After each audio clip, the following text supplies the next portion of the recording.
Salve, salve a todo mundo do Cointelegraph Brasil. Eu sou o Lucas Caran, editor-chefe do portal.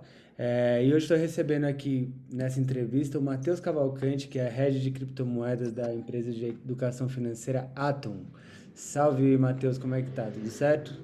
Salve, salve, Lucas. Tudo certo, graças a Deus. Primeiro, obrigado aí pela oportunidade. Para a galera que não me conhece, eu sou um ex-analista de sistema, eu vim da área de TI, e aí desenvolvendo um sistema voltado para o mercado tradicional. Eu já operava criptomoedas, isso tem mais ou menos 8 anos. Eu conheci a B3 também, e aí acabei me especializando, larguei a área de TI, formei em gestão financeira. Hoje eu curso também um MBA de mercado financeiro de capitais, e hoje eu estou aqui na Atom também como gestor da mesa de criptomoedas e também professor de outros cursos, como Swing Trade, Day Trade, opções de ações, matemática financeira, Ancor, que é para assessor de investimento, e CPA 10. E hoje o nosso bate-papo é sobre o mundo das criptos. Maravilha. Minha primeira pergunta era justamente sobre esse assunto, né? Como que você chegou nesse mercado das criptomoedas? Que atributos desse mercado que te atraíram aí no começo? No início, Lucas, foi tudo muito aventureiro, né? Igual acho que a maioria das pessoas, quando iniciam nesse mercado. Conheci por um amigo meu, que também era da área de TI, me mostrou, falou, olha, Matheus, dá uma olhada nisso daqui. A gente fazia trade pela Poloniex, não sei se você lembra dela. A gente operava por ela na época, brincando, a gente nem sabia o que estava fazendo, eu ficava comprando e vendendo, colocava um pouquinho de dinheiro, falava, caraca, que legal isso, como que funciona? E aí fui aprendendo cada vez mais, me desenvolvendo dentro ali da ferramenta, aprendendo um pouquinho de análise técnica. E com o passar do tempo, coincidentemente, a gente trabalhava com gestão portuária, surgiu o projeto do mercado financeiro. E aí sim eu fui ter um direcionamento profissional e entendendo o que é todo o contexto de mercado, como que funciona, que não é só aquilo ali, não é só o trade, né? Tem toda macroeconomia, envolve várias coisas que a galera muitas das vezes não entram nesses detalhes, não entram no estudo, acha que é só um setupzinho, só alguma coisinha, e é muito mais do que isso, né? Tem todo um contexto por trás, não é simples, fácil, rápido, como todo mundo fala por aí. É um mercado muito sério, que necessita de muito estudo, muita especialização, cada vez mais dedicação e está crescendo muito aqui no Brasil. Está começando a, vamos dizer que a gente ainda está engatinhando, né, nesse mercado. O Brasil ainda falta muito para melhorar aí no educação financeira no geral. Tá certo. E ainda falando em educação financeira, a gente sabe, até pela experiência de conversar com outros especialistas do mercado, que durante muito tempo e talvez ainda o principal perfil das pessoas que entram nesse mercado é aquela ideia de que a pessoa vai comprar uma moeda na baixa, ela vai explodir e a pessoa vai ficar rica, né? Explica um pouco na questão dos fundos, entrando na sua área, né? Um pouco de como que os fundamentos desse mercado são diferentes, por exemplo, do mercado tradicional financeiro. Tá, vamos lá. E dentro do mundo de criptomoedas em si, a gente trabalha muito mais com projeto de tecnologia. Então, eu sempre falo com a galera que é muito importante aprender o inglês para poder entender um white paper, ler como que é o fundamento do projeto, estudar se aquele projeto ele é viável ou não, se assemelha a um crowdfund para a galera de mercado tradicional que investe em crowdfund ou IPO. Então, os tipos de análise que a gente tem que fazer é mais voltados para esse tipo, uma análise mais fundamentalista, e dependendo do contexto que for o projeto, a gente começa a entrar num pouco de mercado para cálculo financeiro, entender se aquilo é plausível ou não, se já é uma empresa consolidada, por que ela está criando um ativo, um token, um NFT, o que quer que seja. Qual que é o objetivo daquilo ali? É só arrecadar simplesmente fundo para a empresa ou não? É um projeto realmente palpável que vai ter um crescimento a médio e longo prazo? É uma tecnologia que vai melhorar, né, a nossa sociedade? Ou se é simplesmente mais um esquema? Essa é a verdade. E para a galera que está nesse mercado tradicional, o conselho é esse. Se assemelha muito mais a um estudo voltado para uma análise fundamentalista mesmo de um IPO, e para quem faz trade em si, aí a gente tem uma paridade muito legal, porque a análise técnica em si funciona em qualquer tipo de mercado. E aí, quando a gente utiliza a análise técnica que tem no mercado tradicional, no mercado de cripto, ela funciona muito bem, e entre outros tipos de operacionais, eu, Matheus, gosto de fazer muito cálculo também de precificação, e entender pontos do Bitcoin, levar isso para outras altcoins. Então, é um contexto muito amplo. Eu acho que seria isso. Tá certo. A gente vive, você falou aí dos IPOs, né? E a gente vive agora mais um mercado de baixa, né? Da história do mercado de criptomoedas. Eu lembrei do mercado de baixa de 2019, 18 e 19, quando você falou, porque ficou bem marcado pela crise dos IPOs, né? Dessa época. Sim. E agora a gente vê como entrou muita gente talvez no mercado, muita gente assustada com o que está acontecendo, né? Com falência de fundos grandes, a crise do Terra Luna, por exemplo, os hacks nos protocolos DeFi que aconteceram muito esse ano. O que que tem de diferente nessa crise de agora? O que que a gente aprendeu nas crises anteriores que vão ajudar a gente a atravessar agora?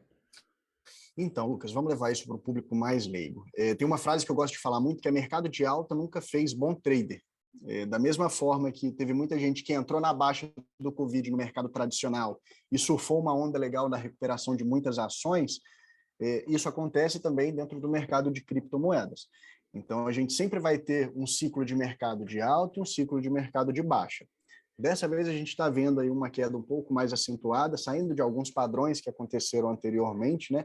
Rompendo alguns fundos anteriores a topos, né, históricos. Então, a gente está tendo ali um pouquinho mais de medo e tensão da galera. Em consequência disso, esse aumento do número de pessoa física entrando cada vez mais, e essa pessoa física normalmente é uma pessoa física que está se aventurando, não tem tanto estudo, está indo porque ouve o coleguinha falar que está investindo em cripto e entra também para esse mercado. Eu acho que o primeiro ponto que todo mundo deveria entender para aprender a ir para esse mercado, seja ele o de cripto, o mercado tradicional, o que for, é fazer o estudo de onde está entrando. Então, o primeiro passo a se aprender é isso. Vamos lá. Matheus, olha esse projeto aqui, o que você acha dele? Que é uma pergunta que eu recebo sempre. Às vezes é um projeto que eu nunca nem ouvi falar. Eu falo, velho, o mercado de cripto é tão amplo que todo dia tem projeto novo, tem coisa nova, está saindo. Você tem que estudar aquele projeto. Não adianta. Se a pessoa não tiver um conhecimento, seja ele técnico do que o projeto faz, ou um pouco de conhecimento de mercado, a chance disso dar um BO lá na frente vai ser muito grande. Uhum.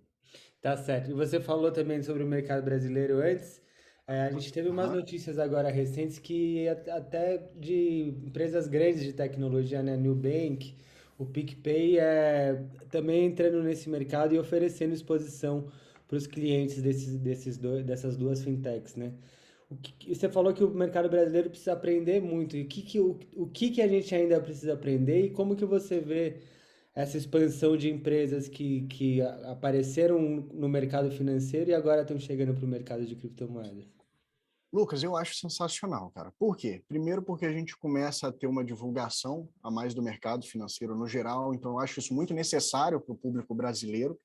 Porém, isso tem que ser feito da maneira correta. E a maneira correta é o quê? Introduzindo isso lá atrás na escola ainda para a criança, aprendendo uma educação financeira, para ela conseguir se desenvolvendo e dentro da educação financeira ela vê o que é o investimento, ela vai saber diferenciar uma renda fixa, uma renda variável, e com o passar do tempo ela vai se especializando e vendo que aquilo realmente faz sentido para ela, igual é nos Estados Unidos. A gente tem criancinhas desde pequena aprendendo o que é o mercado, como aplicar na bolsa, ou que os pais dessa criança às vezes guardam esse dinheiro para ela lá no futuro, e esse dinheiro está em aplicações, e ele fala para o filho dele, olha filho, seu dinheiro aqui para a faculdade está aplicado, lá na frente daqui a tantos anos a gente vai retirar esse dinheiro, pagar sua faculdade, pagar suas coisas, coisa que aqui no Brasil não é tão comum. Então eu acho que o primeiro ponto seria a educação no geral no Brasil ter essa reestruturação, que está acontecendo, né? Mas ainda em passos lentos, mas sem dúvida nenhuma. E aí, posteriormente, junto com toda a expansão dessas empresas grandes, PicPay vai criar também até uma stablecoin, né, lastreada no real também, saiu no projeto deles, acho sensacional. Todo um conjunto. Quanto mais empresa grande entrando, melhor para divulgação, para todo o contexto, mais pessoas curiosas querendo saber, e educação financeira básica do nosso país, que deveria ser cada vez mais forte para poder chegar num nível intelectual aí de todo mundo bem, sem cair em muita furada, sem cair em balela, igual hoje ainda tem muita gente aí que cai, infelizmente. E no último mercado de baixa, desse de 2018 e 2019, teve alguns casos de empresas que lesaram uma quantidade muito grande de clientes, talvez também pela falta de uma educação financeira mais robusta, ou até básica, né, de muitas pessoas no Brasil. Você acha que nesse caso de pirâmides e de empresas que até, por exemplo, foram recebidas em Brasília e opinaram até nesse projeto que está tramitando aqui, que depois se mostraram, vou dizer fraudulentas, mas tem algumas que ainda não terminaram o processo na justiça, mas nesse caso das fraudes, das coisas que aconteceram, você acha que a gente aprendeu e está um pouco mais maduro, talvez, no mercado? Eu acho que com certeza isso já está acontecendo. Eu acho que o público ele já está mais ressabiado, já tem mais medo de entrar em qualquer coisa, porque realmente teve muito problema, teve muita empresa pirâmide, teve muito esquema aí que foi em cima de cripto. Hoje eu moro aqui em Sorocaba, mas eu vim de Vitória, lá teve uma assim que ficou famosíssima, que quebrou muita gente. Eu conheci, infelizmente, eu tive conhecidos meus que estavam nessa empresa, e isso porque eu avisei, eu falei, rapaz, isso aí tá muito estranho, essa promessa aí tá muito forte, eu não entrava nisso não. Mas acontece, infelizmente hoje ainda tem muito. Você vê, qualquer momento aí, sempre surge uma empresa nova. Há pouco tempo atrás saiu a reportagem da filha da Xuxa, né?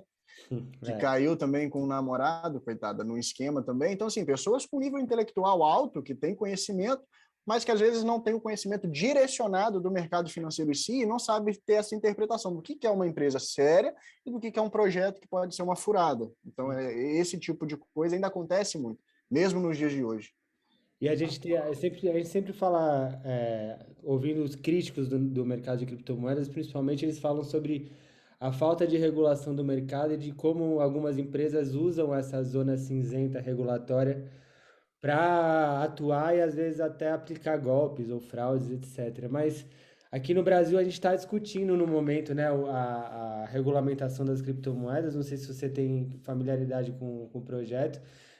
E ao mesmo tempo a gente vê também o Banco Central comandando uma iniciativa da digitalização da nossa moeda, né? O Sim. que você acha que essas iniciativas institucionais e até na contramão do que muita gente do mercado contra, mais centralizadoras também vêm para contribuir para o mercado ou você acha que elas Então, também Lucas, atrapalham? são duas vertentes, tá? Eu, Matheus, como assim, um idealizador da cultura cripto, eu acho que tudo que existe no mundo pode ser usado para o bem ou para o mal. A gente tem um exemplo: telefone, você pode ligar para fazer o bem, como você pode ligar para fazer o mal, é o meio. Então, o mundo de cripto também. Vão ter pessoas que vão utilizar aquilo para o bem e vão ter pessoas que vão utilizar o meio pelo mal. A regulamentação, com certeza, ela é muito necessária para a gente tentar evitar muita fraude. Então, uma regulamentação nesse sentido de, vamos ter uma fiscalização séria, vamos ver quais empresas estão fazendo realmente um bom trabalho. Cara, eu acho isso sensacional, extremamente válido até para o crescimento da cripto no nível global. Eu acho que quanto mais regulamentação nesse sentido de tentar evitar o golpe para o público leigo, melhor. Mas eu também defendo muito esse lado de que não pode centralizar tudo, porque se centralizar tudo, a gente vai perder a essência da cripto, que é ser algo descentralizado, então não faria muito sentido. Certo. E o real digital, minha opinião, não sei se seria algo tão interessante assim. Eu, Matheus, não tenho assim, uma opinião extremamente definida sobre isso hoje, mas eu acho que a princípio eu ainda não vejo tanta, como que eu posso falar, tanta coisa positiva em cima dele. Assim. Entendi. Cara, para encerrar a nossa entrevista aqui, eu queria, diante de tantas notícias, né, que a gente falou de mercado de baixa e etc., existe alguma notícia boa no meio de tudo isso? Uma perspectiva boa, alguma coisa porque a gente olha e fala, não, calma, pera, não é só tempestade, lá na frente alguma coisa vai acontecer e vai mudar esse tempo turbulento que a gente vive. Como que você vê isso agora? Perfeito, Lucas. Vamos lá. A tecnologia em si, ela é mutável o tempo inteiro, né? Então a gente sempre vive aí o exemplo smartphone. Todo ano está mudando a tecnologia, assim, algo mais palpável para o público leigo entender. No mundo de cripto é a mesma coisa. Cada semana a gente está tendo projeto novo, empresa entrando concorrente delas para se desenvolver cada vez mais e gerar produtos realmente bons. Então eu acredito muito nisso, na tecnologia em si da cripto. Eu acho que daqui para frente é só crescimento nesse lado tecnológico. E se a gente for levar, por exemplo, o Bitcoin, vamos supor que o Bitcoin ele realmente vai ser um ativo de reserva de valor e vai ser muito utilizado lá na frente como isso também. e aí a gente joga outras altcoins para esse lado de mais tecnologia, de contratos inteligentes, sistemas, tudo mais. Se a gente for pegar ele como uma reserva de valor e fazer um comparativo hoje com o ouro, o valor financeiro que existe no ouro, se eu não me engano, são 13 trilhões a nível global, dentro de estado, tudo mais. Quando o Bitcoin chegar perto de um valor desse, a valorização dele, consequentemente, vai estar muito maior. Então, se a gente for fazer um cálculo dessa forma, pensando super otimismo, né, que realmente isso vai acontecer, cara, tem um potencial gigantesco. Eu acredito muito que ele pode ser, sim, uma reserva, depende de como for surgindo esses contextos, mas o Bitcoin, sim, eu acredito nessa vertente, e na vertente tecnológica eu vou para o lado das outras altcoins, Polkadot, o Ethereum também, eu acho que ele vai sempre se reinventando e vai gerar projetos maravilhosos ainda. Minha opinião seria essa, assim, para os dois mundos, acredito num mundo extremamente positivo aí no nosso futuro. A última pergunta agora de verdade, Aham. a gente viu no ano passado muitas previsões, né? Ah, vai chegar em 1 milhão, vai chegar em 350 mil. É, como que, como que você faz, agora falando como trader, entre aspas, assim, para Uhum. tirar esse ruído e conseguir enxergar o mercado de uma forma mais realista e menos ou pessimista ou otimista demais, assim, como tirar esse ruído? Perfeito. Se eu for pensar hoje, Lucas, num longo prazo, tá? Ah, Matheus, eu quero fazer uma posição. Eu não faço nenhum cálculo para poder especificar. Eu faço exatamente isso que eu te falei. Confio no projeto que vai ter, por exemplo, no Ethereum e no Bitcoin. São moedas que eu deixaria para hold eterno na minha carteira. Isso, Matheus, lembrando que isso não é indicação nenhuma para ninguém. Uhum. E se for pensando em trade, day trade em si, eu sempre procuro criptomoedas com mais volatilidade. Então, eu faço um filtro dentro do mercado futuro, identifico as que estão com mais volatilidade, e aí eu vou para o Bitcoin, faço um cálculo de desvio padrão e de range médio dele. Esse cálculo, quando eu jogo para o Bitcoin, ele me dá pontos de suporte e resistência muito bons, e aí eu pego esses pontos e jogo para as outras altcoins que eu estou investindo. Ele consegue ter uma simetria bem legal por conta da paridade do Bitcoin ainda ter um market cap muito alto. Legal. Faço dessa forma. Tá certo. Fica a dica aí, anotem que vocês estão em casa. Eu conversei hoje com o Matheus Cavalcante, head de criptomoedas da Atom. Matheus, sempre agradecer aqui a sua disponibilidade e deixar as portas abertas do Cointelegraph Brasil sempre que você precisar. Lucas, eu que agradeço, muito obrigado. Todos que tiverem dúvida, quiserem conhecer um pouquinho aí do meu trabalho, procura aí Matheus Cavalcante, segue lá no Instagram também do Vida de Trader da Atom, a gente sempre está lá dando dicas para todo mundo. Lucão, tamo junto, meu velho. Valeu, querido. Abraço. Fica com Deus, um grande abraço.